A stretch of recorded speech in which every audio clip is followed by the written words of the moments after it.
If you're a facilities manager at a university, you know students rely on the cafeteria for breakfast, lunch, dinner, and the occasional late-night snack. So when a dishwasher breaks down and dirty plates pile up, the mess hall can turn messy in the blink of an eye. Enter Grainger. With over 1 million industrial-grade products and fast delivery, the product you need now is never far away. So you can turn that dishwasher back into a lean, clean washing machine. Call, click Grainger.com, or just stop by. Grainger, for the ones who get it done. At your job, do you ever have to deal with a nose roller? How about a snub pulley? Well, if you're installing a new conveyor belt system, dealing with the different components can sound like you're speaking a foreign language. Luckily, you've got a team ready to help. Grainger's technical product specialists are fluent in maintenance, repair, and operations. So whenever you want to talk shop, just reach out. Call, click Grainger.com, or just stop by. Grainger, for the ones who get it done. It's the Opperman Report. And now, here is investigator Ed Opperman. Okay, welcome to the Opperman Report. I'm your host, Private Investigator Ed Opperman. You could find me at Opperman Investigations and Digital Forensic Consulting. Just give me an email at oppermaninvestigations@gmail.com. That's how you get a hold of me. Our guest today, Jeremy Kuzmarov. He's the managing editor at Covert Action Magazine, which was founded by like Bill Kunstler and Philip Agee. This is a historically respected piece of journalism here, Covert Action Magazine. You can find him there at covertactionmagazine.com. But he's just came up with a brand new book. Print's not even, ink's not dry yet. Comes out December 1st. Warmonger, How Clinton's Malign Foreign Policy Launched the U.S. Trajectory from Bush 2 to Biden. Mr. Jeremy Kuzmarov, are you there? Yes, I'm here. I think I had a little too much coffee this morning. Just a couple of too much sips there. But Jeremy, remind the audience, who is Jeremy Kuzmarov? Well, I'm a historian, and I'm the managing editor of Covert Action Magazine, so I've done a lot of research into the CIA and its history. And for numerous years, I was researching a book on Bill Clinton that's going to be published on December 1st. And it's kind of prequel because I previously published a book on Obama and his malign foreign policies. So this is kind of a prequel, and I guess is exposing the corruption in the Democratic Party, and the two-party system in general. Hey, before we get into the book Warmonger, what's new over at Covert Action Magazine? Anything popping out over there? Yes, actually, check out in 2 weeks. We have a special on the Kennedy assassination. It's the 60th anniversary of the Kennedy assassination, and I did a major study over several years working with a presidential historian in Texas who's an expert, and looking at Lyndon Johnson's role in the assassination. So that article will be coming out on the anniversary date in about 2 weeks' time. And check out our website. We have a lot of articles. Because we've done a series on political assassinations, and I also had a very recent article on the assassination of Yitzhak Rabin in Israel, which was a major turning point in Israeli politics.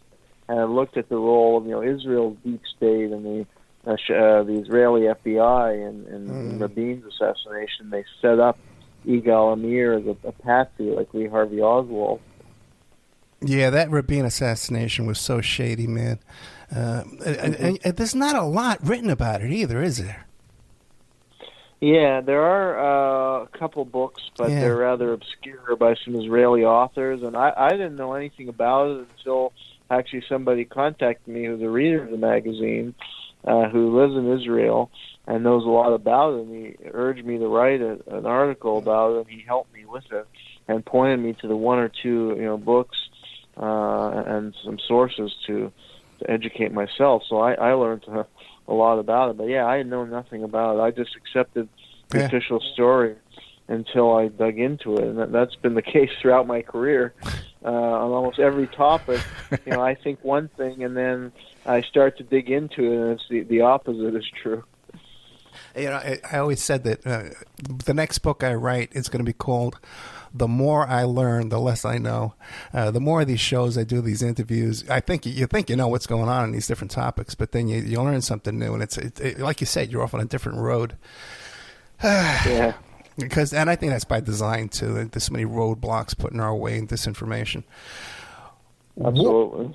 Warmonger: How Clinton's malign foreign policy launched the U.S. trajectory from Bush 2 to Biden. Tell us what's in the book. Well, this book, I researched it over years because I live in Oklahoma, right near Arkansas, and I've spent time there. And I learned more and more about Clinton. And, I accepted the kind of media image of him, especially when I was younger. But then, the more I delved into it, the darker it got, really. And the first couple of chapters, deal with Clinton's, rise to political power, and in the period when he was the governor of Arkansas, and his involvement in overseeing clandestine arms and drug smuggling operation from Mena, Arkansas, to Nicaraguan Contras. And that kind of sets the groundwork, for the kind of foreign policy he carried out when he was the president, supporting shady covert operations and expanding, U.S. military power. And this was, a kind of watershed period because you had even figures like Robert McNamara saying, now that the Cold War is over, it's time for a peace dividend. There's no Soviet threat anymore, so let's spend our money on, rebuilding American communities and invest in the American people and, healthcare and education. And, this is the architect of the Vietnam War is saying this, so this is no leftist radical. And I think a lot of people felt that way with the end of the Cold War. And I think Clinton, unfortunately, put the country on the opposite path. He developed new pretexts for waging wars, like humanitarian intervention and, play up the supposed genocide and, human rights abuses that would justify U.S. military intervention. But usually, it's very misleading and distorted, like in the, different cases I go into in the book, like in Bosnia. The Serbs were accused by Clinton and U.S. government of genocide, but really that was a very complex conflict. And, there were atrocities on all sides, but Serbia was trying to keep the Yugoslav Federation together, and the U.S. had actually been supporting Croats and Muslims in Bosnia and Herzegovina who wanted to break up the Yugoslav Federation. And, the U.S. had its own agenda. They kind of wanted to divide and rule because Yugoslavia had been independent under Tito and kind of strong independent nation. And the U.S. had its eye on, controlling their region and setting up military bases. So they supported these secessionist movements. And, the faction they were supporting were very corrupt, and the Muslim fundamentalists, and even networks of Al Qaeda were being mobilized against the Serbs. So this really was a very dirty war, but it was packaged as this humanitarian intervention, and I guess only Clinton could pull that off. And that's just one example, but it's a key one where the U.S. continued this militaristic and imperialistic foreign policy that could have changed after the Cold War, and Clinton was the perfect leader for that. Yeah, I remember at the time, because I was young, I was like barely 30, and a friend of mine from church, her whole family came from Croatia, and they were just like in shock. Like, why is the U.S. government supporting these really horrible fundamentalist terrorists, like you said, these really horrible people, and just really no logical explanation of why we would. What was the motivation then? Why would we choose that those extremists to do our bidding over there? Well, because it was a policy of divide and conquer. Yugoslavia under Tito was a socialist state that was the non-aligned movement. Tito put Yugoslavia as a leader of the non-aligned movement and forged an independent foreign policy from the United States as well as from the Soviet Union. And the country was very strong under Tito, and the quality of life was very high.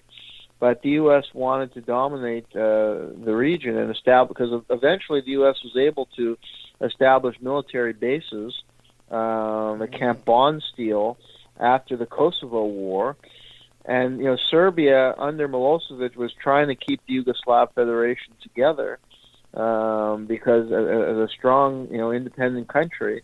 And Milosevic was more of a socialist. And the U.S., was trying to, and this was the period at the collapse of the Soviet Union, that socialist governments were falling out everywhere. So he was one remnant socialist, and they had to get rid of him. So they supported these secessionist factions, and the Croats committed horrendous atrocities too in the war. And their leader, the Muslim leader was Izetbegovic, and the Croat leader was Franko Tuđman. But he also had very regressive views, and even been supportive like the Nazis in World War II. So the U.S. was supporting these, terrible groups. Yeah. But their end goal was to break up the Yugoslav Federation so they could have military bases, and they were trying to impose like these free trade agreements that would benefit U.S. corporations and keep the region fragmented so that they could exert more power. And also another goal was to expand NATO and give legitimacy for NATO. So they just kind of wanted a war because NATO really had no purpose at the end of the Cold War. I mean, NATO was set up as an instrument of the Cold War as part of the containment strategy against the Soviet Union. And so with the fall of the Soviet Union, people were calling for the dissolution of NATO. There's no reason for NATO to exist. So this gave a reason by claiming Serbia was committing genocide. They could say, "Oh, we need NATO," and it was used as a way to expand NATO. And Clinton expanded NATO toward Russia's border, and that provoked a new Cold War with Russia, which had wanted, a good relation with the end of the Soviet Union. The new Russian leadership felt that it could be a new era cooperation, and that Russia could be integrated into a European security alliance. But instead, the U.S. pursued a course of expanding NATO and antagonizing Russia and encouraging more nationalistic elements, anti-Western elements, to come to power in Russia and creating a new Cold War, basically. Yeah, I remember the propaganda on TV back in those days talking about how the enemy had these bombs that were shaped like dolls, that the children would pick up the dolls and blow up, and that they were killing puppies. They were actually saying that they were killing puppies over there. And that was extreme for them. But you look today, you see the propaganda we have on Twitter today on a daily basis. It's beyond belief. But we kind of brushed over Clinton's origins in Arkansas. How far back do his CIA connections go? Well, Cord Meyer Jr. was a prominent CIA official. Admitted, I guess he got drunk or something, and he said, "Oh, Clinton all along was one of us," And it's believed that he was recruited either at Georgetown or when he got a Rhodes Scholarship in Oxford. And then his roommate was Strobe Talbot, who became very high in a high position in the State Department, and is considered one of the fathers of the Russiagate hoax. And he came from a very well-connected family. His uncle was, I believe, very high up in the Pentagon. And then Talbot and Clinton went to Russia while they were students at Oxford. And it should be noted that Clinton never graduated because he was accused of sexual assault on a woman, a student, while at Oxford. And the FBI report said that Clinton was not a serious student. He was there at a party. But he was a serial offender, against women, not just affairs, but actual sexual abuse and rape of women. It's pretty well established that he was a sexual predator from an early age. But with regard to the CIA, him and Talbot were sent on a mission into Russia, and it only could have been funded by the CIA. And the mission was to smuggle out the memoirs and translate the memoir of Nikita Khrushchev and get other writing of Khrushchev, because Khrushchev had denounced Stalin, and that served the U.S. purpose, in the Cold War, to show how oppressive the Soviet Union was under Stalin. And Talbot was a Russia expert, and he worked for Time Magazine after he graduated and became, I believe, the head of the Time Magazine Russia desk for a while, and he had knowledge of the Russian language. So him and Clinton were together, and that's believed to be a CIA mission. It's also alleged that Clinton was involved with anti-war, a few anti-war protests, although they said he was always on the moderate wing of the anti-war movement. But it's believed that he was actually an informant on the anti-war movement because he had been recruited in the CIA. So it really went far back. And then he had a connection with Winthrop Rockefeller, was the governor of Arkansas in the 60s. He had moved to Arkansas. He was part of the Rockefeller dynasty. And Clinton's mother was Rockefeller's best friend in the Army in World War II, was a cousin of Clinton's mother. So Clinton had a connection with the kind of Arkansas power elite through this cousin. Again, his mother's cousin was best friend with Winthrop Rockefeller. So, because they set him up after he graduated Yale, he was given a job as a professor just out of law school, which was unprecedented, at the University of Fayetteville. And then he immediately started running for office and became Arkansas Attorney General.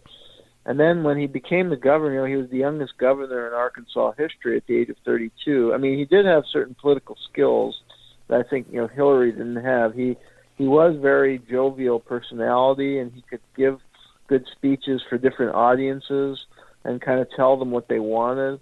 Of course, he always betrayed, like the head of the AFL-CIO in Arkansas said, "Oh yeah, Clinton will pat you on the back and then piss down your leg." So they came to learn over time that he was disingenuous, but he was a typical lying politician. But he came across very well in speeches, and he made friends with everybody. So he had a jovial personality, so he was in that way a very skilled politician. But yeah, he obviously had some powerful people supporting his career to rise that quickly. And then when he was the governor of Arkansas, he basically turned the state into a CIA playground. Yeah. He allowed these operations with Barry Seal in Mena, which is in the western corner of the state. He set up out of the Mena airport, he was running arms and drugs to Nicaraguan Contras, and they were laundering a lot of the money in Arkansas banks. And investigations have found, huge, dark money going into the banking system. That was all very suspicious, but it was never, thoroughly investigated. It was the Attorney General who was going to investigate it. He's going to investigate himself. Yeah, exactly. He was the Attorney General and the governor when this was going on, and he had control over all the police. He really kind of ran Arkansas like he was like Boss Tweed. He controlled everything in the state and made sure this was carried out. And allegedly, according to whistleblower Terry Reid, there was a kind of quid pro bargain that the CIA would help elevate his career and help get him into the White House, which was always his goal. Yeah, I interviewed one of the attorneys for the Boys on the Tracks, and in his Freedom of Information Act request, he describes how one of Clinton's state trooper bodyguards wanted to get a job with the CIA, and Clinton said, "Okay, I'm going to send you off on this interview, right? Job interview." And the job interview consisted of a drug run to Colombia. Okay. He was actually no pretense whatsoever. Exactly, L.D. Brown, because he wrote a memoir about this. Yeah. Okay, great. The guy who was sent on the drug run, he became a whistleblower, so Now, what about Hillary's background, though? Like, how did these two hook up? Does she have CIA background, too, or? It is alleged. There's less evidence. It hasn't been proven, but it has been alleged by some authors that she was recruited. Because she became a prominent student leader at Wellesley. She gave some speeches and got some national attention for speeches that she gave against the Vietnam War. Then she went to work on the Watergate. Right. She was a lawyer in Watergate. But that whole operation as I think you know, is very fishy, and the CIA was involved in the effort to bring down Nixon because he had threatened to reorganize the U.S. National Security bureaucracy and was going after the CIA in some way that they didn't like. So it would make sense if she was in the CIA. And then, she married Clinton, and it was kind of more it was not a marriage of love, but a political arrangement, and, each out for their own career. And, Hillary became a law partner at the Rose Law Firm, and that firm represented, well, firstly, it represented many of Clinton's big donors, the top, economic powers in the state, like Walmart, and Hillary was appointed to the board of Walmart, and the Stevens Investment House, and Jack Stevens, who was a big supporter of Clinton, and he was connected with the Mean affair and the CIA because he set up this data mining company called Systematics, and he also owned a lot of the Arkansas banks, but they were laundering a lot of the drug money, and he seems to have been a big figure behind the MENA operation, and Hillary was his lawyer. So, and the Rose Law Firm, I think, did a lot of the legal tricks to help this money laundering, as well as to funnel money into Bill's campaigns, including through the Whitewater deals. That was a major scandal where they, Clinton's partner was sold under the bus, Jane McDougal, and he took the rap for it. But there was all kind of criminal activity there, things like money laundering, financial crimes through these land deals. And Clinton was using his office to basically enrich himself, like he was ensuring roads were built, because this was like remote land that they bought, and they were going to set up vacation homes. So he was like ensuring that roads were built, to connect to the land and to ensure this would be a profitable venture. So there's all kinds of corrupt things going on there, and Hillary's involved in all of that as a partner in the Rose Law Firm, and her and Vince Foster. And that's one reason Foster was ultimately probably killed, because he knew he had intimate details as a lawyer working with Clinton about the Mean affair and all kinds of illegal money laundering operations, campaign finance violations. And when he was the White House special counsel, he ended up being murdered, although they claimed he committed suicide, but it was very clearly a murder. Oh, yeah, we've done many shows about the Vince Foster situation. And very interesting, too, that Brett Kavanaugh was one of the guys who was interrogating the witnesses in the Vince Foster death, and he laughs. There's a recording of him laughing. It's on YouTube. You can listen to it, laughing about how he covered up for the Clintons. Brett Kavanaugh. So a lot of these characters from back in those days are still... William Barr was up to his neck in Iran-Contra, Same crew of guys over and over. Exactly. Their careers get promoted for covering up all these massive crimes. And, Barr, according to whistleblower Terry Reid, I don't know if you ever had him on your show, but did you? No. I think he passed, no? Maybe he passed away, because he wrote the book. He wrote a major book on this. Sure. And he was an insider who helped supply the planes, and he wrote about Barr visiting with Clinton and as an associate of William Casey and making this bargain with him. Apparently Clinton was skimming a lot of the money for himself, off the drug deals, as was his brother Roger Clinton, who was deep into the drug trade in that period. But they were kind of calling out Clinton to stop skimming money. And they said that, we'll get you where you want to go, the White House, if you just toe the line. So, yeah, like I was saying, Ollie North was involved in that meeting too, as well. And Roger Clinton today is he lives a very obscure life in California, a very modest home, very modest lifestyle. So I wonder what happened there. I don't know, but he was deep in the drug trade in the 80s, and then they gave him a slap on the wrist. But he was tied with the Colombian cartels, and he worked with Dan Lassiter, who was, he was like, before Jeffrey Epstein, there was Dan Lassiter, there was this party guy, bringing these underage women for these drug sex parties that Clinton was involved with, and his brother.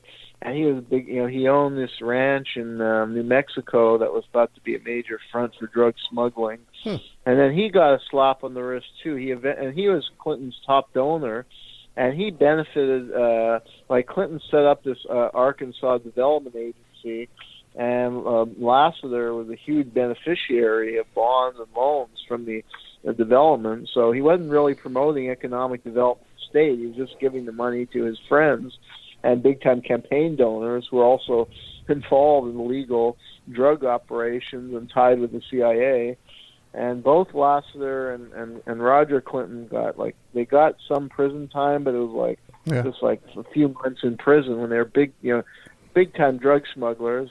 And ironically, Clinton was a huge supporter of the war on drugs, and he imposed draconian drug sentencing while these guys got off scot-free. Well, yeah, keep an eye on the competition, Of course, he's at war on his drug enemies. It's funny because just as you mentioned New Mexico, and then you got the Zorro Ranch, Epstein's ranch in New Mexico. That's an interesting coincidence. But I had written down here Clinton Foundation, the Clinton Global Initiative, and how Epstein claimed to have helped create that foundation. To get into that, Epstein with his intelligence ties all over the world. Do you get into that in your book? I don't address that, very much, but I did an article once on Epstein, and very clearly an intelligence operation, blackmail operation he was running with Ghislaine Maxwell, whose father was tied with various intelligence agencies. Yeah, and Epstein got his job over at Tower Financial with Stephen Hoffenberg through Patrick Lease, who was also intelligence connected. Warmonger, How Clinton's Malign Foreign Policy Launched the U.S. Trajectory from Bush to Biden. That's the new book. It's coming out December 1st. We're going to have you come back because you only got a half hour left. We'll have you come back and do even more on this. What about Haiti? Well, I go into that because Clinton orchestrated an invasion of Haiti, supposedly, again, on humanitarian pretext. They had a military government take over in the early 90s, and he was claiming that he had to remove this military government, and they brought back Jean-Bertrand Aristide, who had been originally overthrown. But, they imposed a lot of conditions on the kind of policies Aristide could institute. And he was basically, under the thumb of the United States. So, and they basically rehabilitated some of these corrupt military officers who never faced, punishment for human rights crimes. So, it wasn't really very, humanitarian in the end. Actually, it was really more so the U.S. could control the country, and so American corporations could move in more. And then, after the earthquake, they appointed in 2010. Later, they appointed Clinton to head the operations, and he ended up ensuring that a member of the Clinton family got all these choice deals and could make a huge amount of money off Haiti. So it was really about foreign corporate interests making money, and friends of the Clintons making money in Haiti, and actually improve the conditions in Haiti. It's so blatant that the entity in Haiti that funnels and controls all of the foreign aid that comes into Haiti is the HRC. Okay, it's supposed to be like Haitian Relief, whatever, but HRC is also Hillary Rodham Clinton. You know what I mean? It's just so in your face. And her brother owns a mine down there, a big mining company down there. There's just so much corruption in that Haitian story. We've done so many shows about that. That just breaks your heart, man. What went on down there in Haiti. Yeah. You also get into. I'm sorry. Go ahead. No, I agree. Yeah, I mean the living conditions of the people was horrible. And it was framed in this high-minded rhetoric, and I think Clinton was very skilled in getting liberals who were traditionally anti-war active, like in the Vietnam era, to support a lot of these interventions or not to protest. And Clinton kind of it was this false image that he was this hippie and guy out of the '60s, and even like I quote at one point in the book the founder of Rolling Stone, who's like all excited before the '92 elections, like finally our guys, and he comes, from the counterculture, and that was like the key counterculture magazine, And he's like, oh, everyone should rally around Clinton. Finally, somebody from our generation is coming into office. And it was a complete illusion. I think these kind of people were totally hoodwinked. But that generation, just like, they were active in the protest movements and counterculture in the 60s, and they just, completely sold out and embraced Clinton, so many of them, and, they supported these kind of military interventions that, as, you point out, was just really about plundering a country, and, whether it's in the Balkans, whether it's in Haiti, or other parts of the world, they had, terrible consequences, but there was really no backlash, and the traditional anti-war elements, a lot of them just aligned with Clinton. And it's amazing too. Like, how did they convince us of this? Is that, well, he smoked marijuana, but he didn't inhale, and he played the saxophone on David Letterman. Was it? Like that was his counterculture cred. Exactly. And I guess he was into the free love movement, but really he was like a serial rapist. Yeah. So. Well, and then I had on. I wanted to book on the show Wavy Gravy. Hugh Romney, Nobody for President, the guy from Woodstock. From the Hog Farm. Mm-hmm. And I wanted to book him on the show, and I'm talking to him, and he starts telling me about how he wants to come on and endorse Hillary Clinton. I said, man, dude, are you out of your mind? What happened to you? But he was another guy. Yeah, another guy involved in the drug trade too, though. Where does Clinton's foreign policy strategy come from? Like what's his name? Carter had Zabriskie, and also too Obama had Zabriskie too. Am I pronouncing that correctly? Brzezinski. Yeah, Brzezinski. Brzezinski, yeah. Who was Clinton's rabbi, czar? That's a good question. I think there was, I figured like Anthony Lake, Strobe Talbot. These were, I think, some of the intellectual architect. I think Brzezinski was, a key figure. I think it's the same kind of people, because Clinton was part of the, the New Democrats, and he, courted like large corporations, and he courted he was close apparently with Pamela Harriman, was the wife of Averell Harriman, who was one of the architects of the Cold War, and was actually a mentor of Joe Biden. So he was very close with Harriman, and that kind of circle of people, and I think Council of Foreign Relations. So I think those would be some of the people driving. Well, what about Kissinger? Kissinger, because you hear about Hillary had a relationship with Kissinger early on, and I think he even spent Christmases with him up until the very end. No. Well, that's true. Yeah, I don't know about Kissinger and Bill. I didn't find too much about that, but it wouldn't surprise me. And I think if Kissinger was behind the scenes wielding such great power as head of Kissinger Associates, I think it just came from traditional establishment sources and thinking. And I guess CIA, Now, exactly. What else are we going to find toward the middle and the end of the book about the shady military interventions and such? Well, one chapter addresses Africa as well as Congo and Rwanda. Right. And I think that was a case where they hoodwinked the public, because I think they kind of make every conflict out to be this kind of Hollywood film. There's good guys and bad guys, and we have to fight evil. And really, a lot of these conflicts are more complex. In the case of Rwanda, in a way, both the Hutu and the country was divided, and the colonial rule put these groups against each other, and it would elevate one over the other. The Belgians, I think, elevated the Tutsi, and the Hutu were really treated like slaves in the colonial era. And when they got their independence, there was a Hutu revolution, because they were the majority, and a lot of the Tutsis were exiled, and the Hutu massacred Tutsis, and then the Tutsis wanted revenge and came back. But they were the ones who orchestrated the whole civil war in the early 90s that led to the genocide. And it started when Paul Kagame shot down the aircraft of the Hutu president, after there were these peace accords that were attempting to reach some kind of agreement and power-sharing arrangement.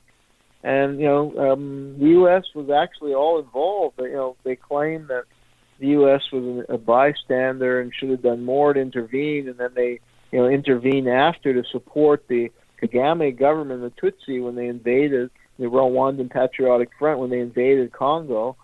But really, there were, strategic ambition to control the Congo and its mineral wealth. And the Clinton administration was supporting RPF from the beginning. And CIA may have even helped in the shoot down of the aircraft because they wanted the Tutsi, they wanted a proxy government in Rwanda that could help to control Congo. And again, the Tutsi were made as an innocent victim, but they perpetrated the civil war and they did a lot of the killing. Even in the events of April '94, it appeared that many more Hutu were killed than Tutsi. And a lot of them were being killed by the RPF and Kagame, and they even had to set up open-air crematorium because there were so many corpses. They had to find a way of better getting rid of the corpses and the smells. And the U.S. was supporting them in CIA from the beginning, and then they slaughtered tens of thousands of Hutu. They chased them into Congo. So this was and the U.S. had a lot of covert involvement in that. They were supplying a lot of military equipment and spy gear to the RPF, including as they carried out the invasion of Congo, as well as Uganda.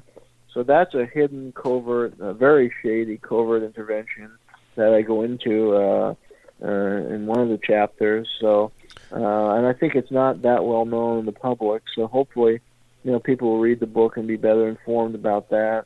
And question U.S. policy today, because I think the U.S. is continuously supporting the Rwandan government, which has committed huge atrocities in Congo especially that are still going on. So that's one case. I have chapters like on Russia and the NATO expansion and how that really created a new Cold War when it might not have happened that way. We could have peace with Russia, and we wouldn't have, a threat of nuclear war breaking out in this disaster in Ukraine. I go into China. Clinton was the one to first break with Nixon. Nixon, I think, had the right approach to China. When he established a cooperative arrangement and went to China and reestablished U.S. diplomatic relations with China. And that lasted for several decades. But Clinton first started kind of saber-rattling with Taiwan and was really beefing up the Taiwanese military and even provoked an incident that almost led to the outbreak of war. That kind of aggressive policy, antagonistic to China and Russia, is something I criticize, and that set the groundwork for today. And I also go into Middle East, and he really set the groundwork for the Bush administration's invasion of Iraq. He was supporting anti-Saddam politicians who were very shady, and even there was a coup that Scott Ritter compared to an Iraqi Bay of Pigs, because the coup was crushed by Saddam, but it was supported by the CIA under Clinton, and the U.S. under Clinton was bombing Iraq. And promoting regime change, and also promoting false claims about weapons of mass destruction. It was Clinton that started those false claims that Ritter had debunked. And then there's, Clinton really started the war on terror, and he was, because there were all kinds of terrorists. Al-Qaeda, had turned on the United States after the end of the Afghan war. The U.S. had, supported a lot of the Mujahideen to fight the Soviets, and then they got, the Soviet enemy was defeated, so they turned on the United States, in part because the U.S. had military bases in Saudi Arabia, and there were all kinds of terrorist attacks. Now, some of those attacks are rather shady if you look into them. They could be false flag operations in some cases, but Clinton, ratcheted up the war on terror, and he was using the methods that became famous later, like extraordinary rendition, where they kidnap somebody and without due process, and send them to be tortured in Egypt. When at that time Hosni Mubarak, they were sending them to countries where they know the brutal leader like Hosni Mubarak, and that they would be badly tortured. and there was no judicial process, a due process. Clinton started that. It was just expanded massively under Bush.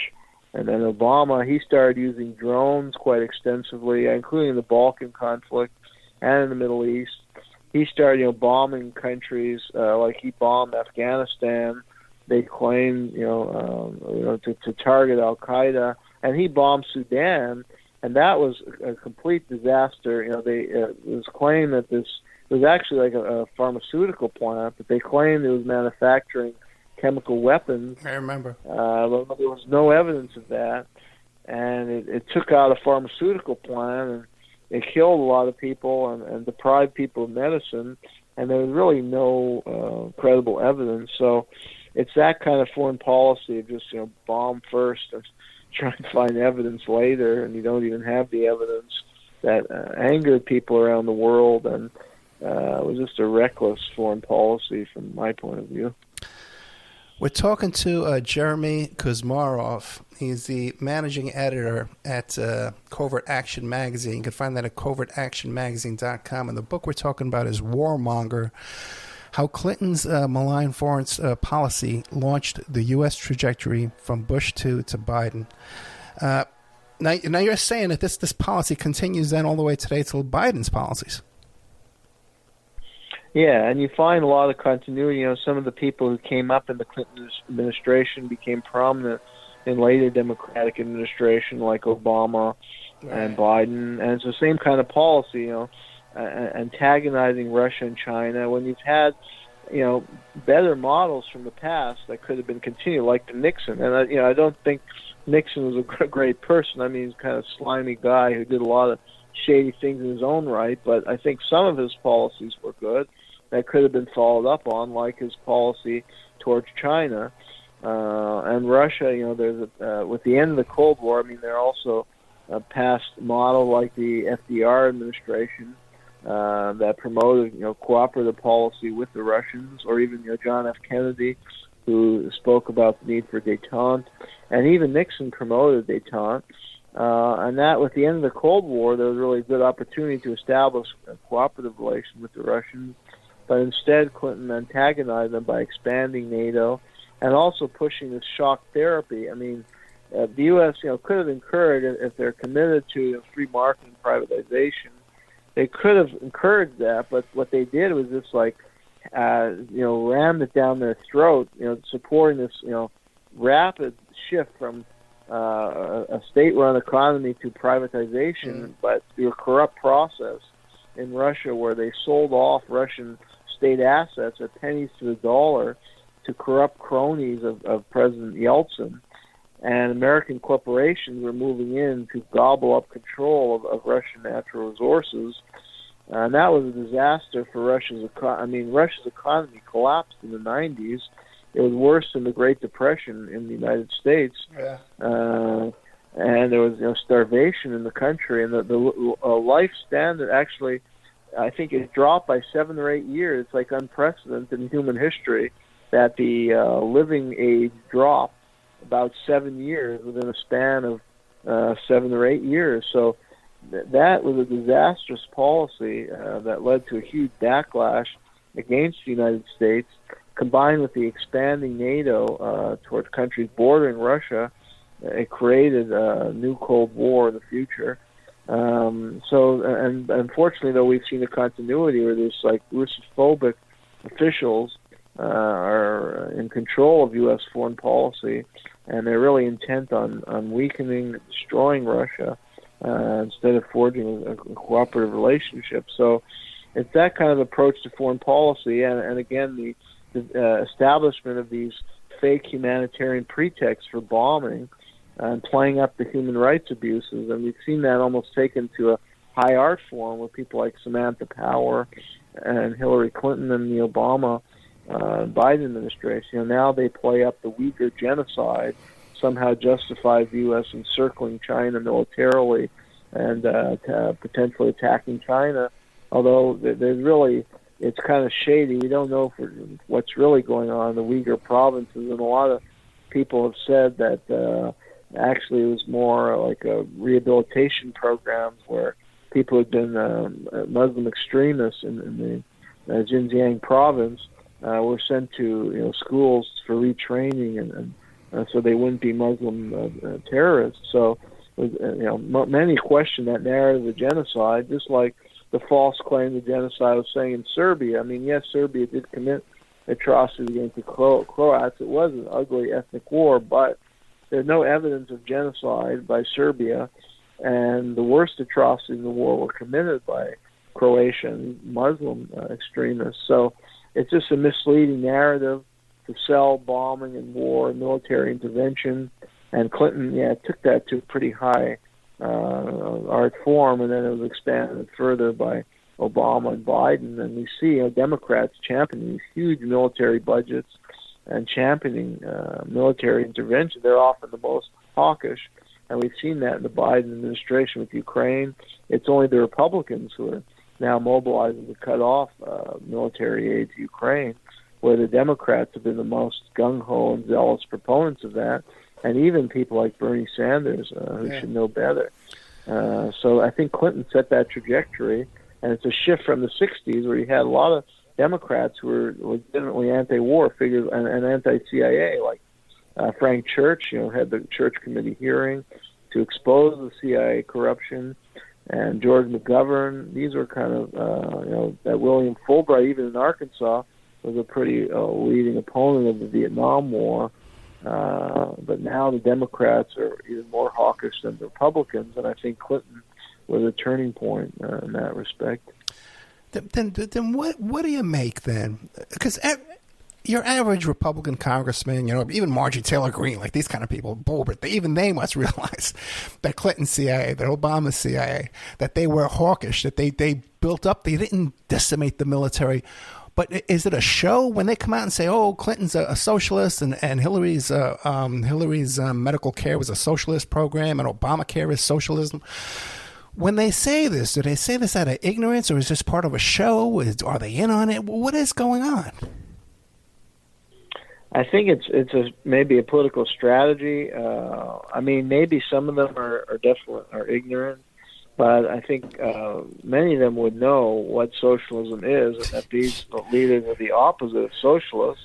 They're totally in league with the corporate interests, and Obama bragged about how much money he made for the banks, big banks, and a socialist would nationalize those banks. So I think it's just a show, a dog and pony show. Yeah, because they're both sides of capitalists. Both sides, both the Democrats and the Republicans are both capitalists. Exactly. Yeah, it's really. Yeah, oh my God. So then, Jeremy, man, you write this book. You must have spent a lot of time writing this book, right? Yeah. Okay, man. Warmonger: How the Clintons' Malign Foreign Policy Launched the U.S. Trajectory from Bush to Biden. Jeremy Kuzmarov, Kuzmarov. You can find it on Amazon. It's up there for sale, pre-sale right now. Is this going to change anybody's mind? Is anybody going to change their mind? Is this going to do, not to say that Jeremy Kuzmarov isn't doing great work, but is this going to do a lick of good in the world, man? Is it going to change anybody's mind and change any policy, anything? I think it would change a small number of people. Unfortunately, from my experience, people just develop emotional. A lot of politics is really about emotional, and they develop emotional attachment to certain political candidates, or they have certain deep-rooted beliefs, maybe from childhood, and they cling to those, and no amount of evidence would convince them.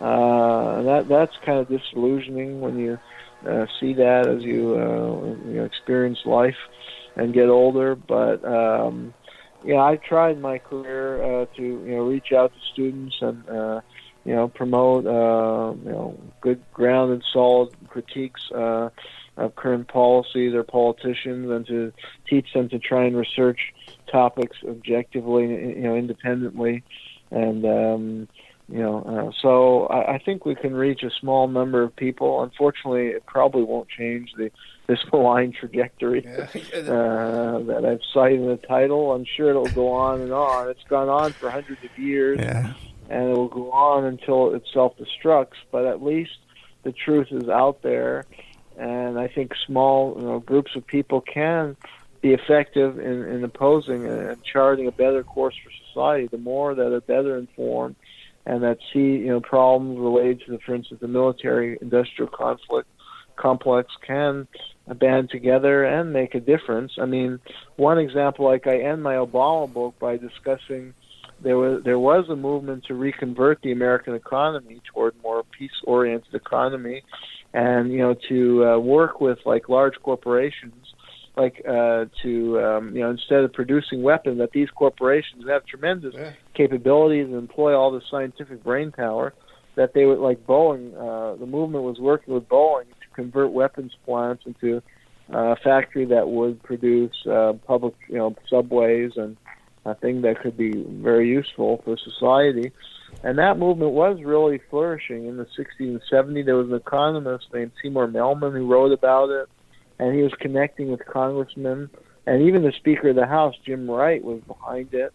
But then there was like an attack. Wright was accused of some phony crime, and he was removed from his position, and Newt Gingrich led the attack, and he was part of getting money from Lockheed Martin.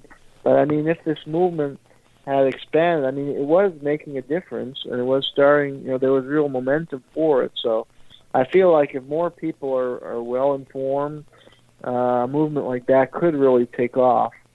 So I don't think it's futile, the kind of work I do or others like yourself to try and educate the public and build some kind of movement for a more peace-oriented and less corrupt society. I think it could yield fruit over time. Yeah. I don't know, man. I tell you, sometimes I think I'm just spitting in the wind, and it's and I'll read that I'm a crypto right-winger, some kind of crazy thing. Or, I'm in favor of the... they launch all kinds of attacks on you, because they don't want to engage with what you say, so they just smear you with some kind of label. I would hope people would grow up.